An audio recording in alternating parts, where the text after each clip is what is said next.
In today's video, I'm going to teach you to cancel an Affirm payment. If you used Affirm to finance a purchase and you've decided not to keep the order, the key is to start with the place where you bought the item. Reach out to the merchant's customer support and ask to cancel your order.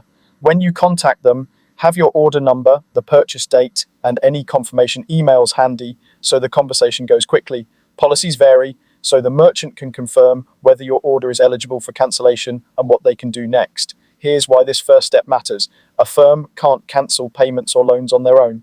Think of Affirm as the lender and the store as the one controlling the order itself. The lender only updates your loan after the store cancels the purchase in their system.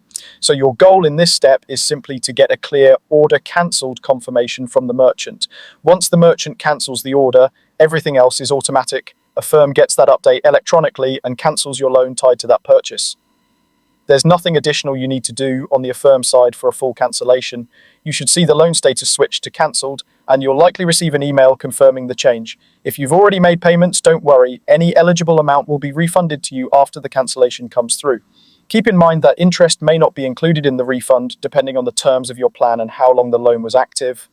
Refund timing can vary. The merchant has to finalize the cancellation first, then Affirm processes the loan update, and finally your bank or card completes the return, which can take a few business days. While everything is processing, you can keep an eye on the status by logging into your Affirm account or the mobile app. Open the purchase in question to view the current status, recent activity, and any notes about refunds. It's a good idea to save the merchant's cancellation confirmation and watch for emails from both the merchant and Affirm so you have a clear record of every update. And that's it. Start by cancelling with the merchant, and once they complete it, Affirm will handle the payment automatically. Follow along in your Affirm account to stay updated, and you'll know exactly where your cancellation and any refunds stand.